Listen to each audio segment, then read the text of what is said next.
بسم اللہ الرحمن الرحیم۔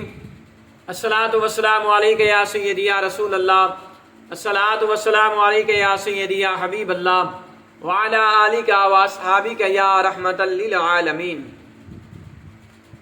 حضرت علامہ جامی رحمۃ اللہ علیہ تحریر فرماتے ہیں کہ ایک روز سید عالم صلی اللہ تعالی علیہ وآلہ وسلم حضرت امام حسین رضی اللہ تعالیٰ عنہ کو اپنے دہنے اور اپنے صاحبزادے حضرت ابراہیم رضی اللہ تعالیٰ عنہ کو اپنے بائیں طرف بٹھائے ہوئے تھے کہ حضرت جبرائیل علیہ السلام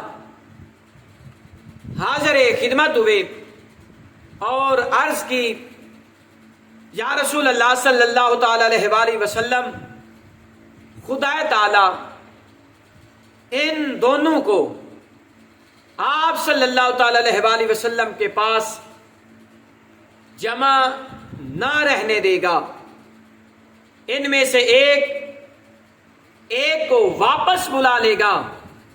اب ان دونوں میں سے آپ جسے چاہیں پسند فرما لیں۔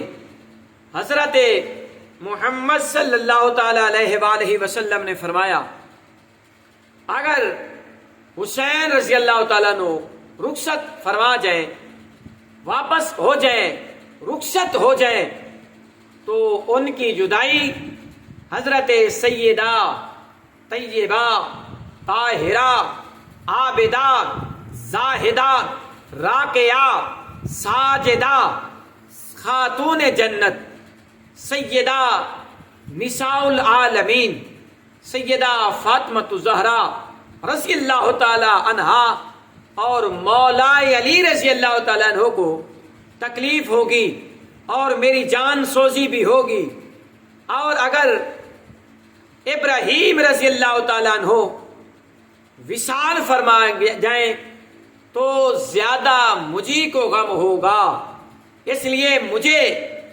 اپنا غم پسند ہے۔ اس واقعہ کے 3 روز بعد حضرت ابراہیم رضی اللہ تعالیٰ عنہ وفات پا گئے۔ انا للہ و انا الیہ راجعون۔ اس کے بعد جب بھی حضرت امام حسین رضی اللہ تعالیٰ عنہ نبی کریم صلی اللہ تعالیٰ علیہ وآلہ وسلم کی خدمت میں آئے، حضور علیہ الصلوۃ والسلام مرحبا فرماتے، پھر ان کی پیشانی کو بوسہ دیتے اور ان لوگوں سے مخاطب ہو کر فرماتے کہ میں نے حسین پر اپنے بیٹے کو قربان کر دیا ہے۔ سبحان اللہ۔